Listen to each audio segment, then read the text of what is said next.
Good morning बच्चों। आज इस वीडियो में हम देखेंगे पार्ट 4 का अभ्यास, कर्मयोगी लाल बहादुर शास्त्री का अभ्यास।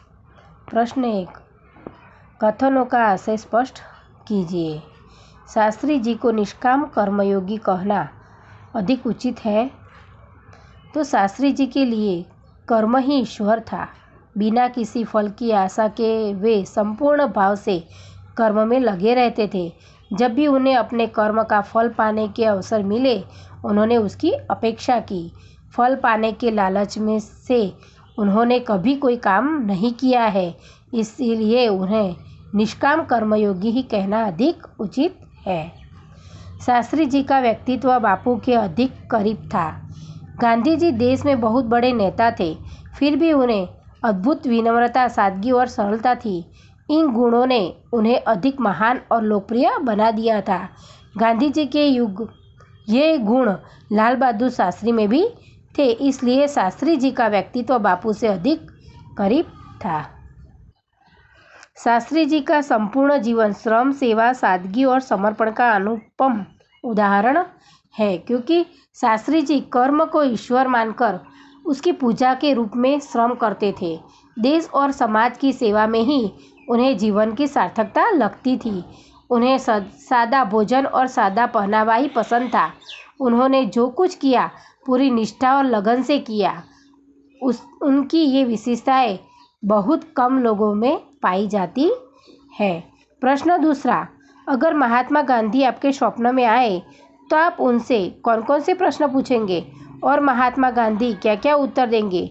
सोचिए और बताएं। तो आपको ये अपने आप करना है। प्रश्न 3, संवाद को आगे बढ़ाएं।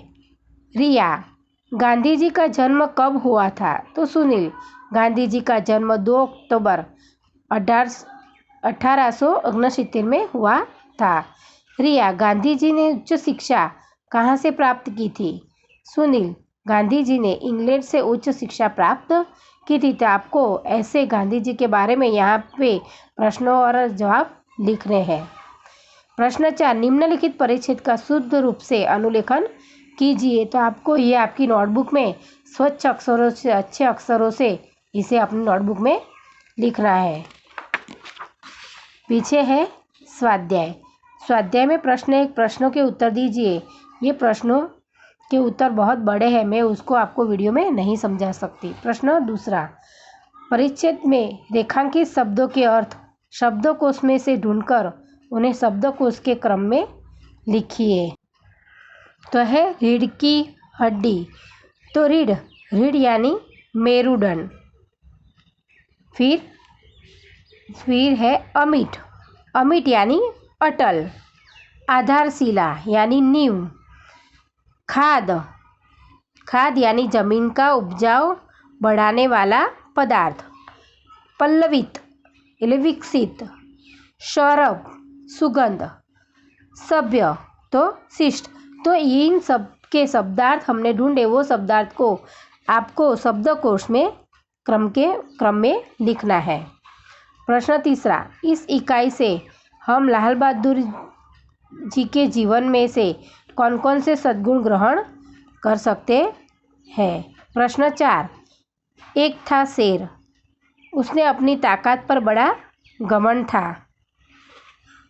जंगल के प्राणियों ने उनको सबक सिखाने की बात सोची। छोटी चींटी बोली, मैं शेर का घमंड उतारूंगी। ये वार्ता हमें आगे लिखनी है। चींटी अपने बिल में गई और वहाँ से बहुत सी चींटियों को ले आई। शेर जहाँ सो रहा था वहाँ जाकर सभी चींटियाँ शेर के शरीर पर चढ़ गई। वे अपने पीठ और टांगों में बुरी तरह काटने लगी। शेर उन्हें अपने पंजों से मारने की कोशिश करता था, तब वे उसके बालों में छिप जाती थी। थोड़े ही समय में शेर आकुल व्याकुल हो उठा। उस चींटी ने उससे कहा, वनराज, इन चींटियों से परेशान होना आपको शोभा नहीं देता। आपको तो अपनी ताकत पर बहुत घमंड है ना? शेर ने कहा, चींटी बहन, मैंने तुमसे हार मान ली। अब मैं कभी अपनी ताकत पर घमंड नहीं करूँगा। मैं शेर हूँ तो तुमने सवा शेर बनकर दिखा दिया। तो ये वार्ता यहाँ पे पूर्ण होती है और आपका स्वाध्याय और अभ्यास यहाँ पे पूर्ण होता है। आपको आपकी नोटबुक में ये लिखना है। बाय।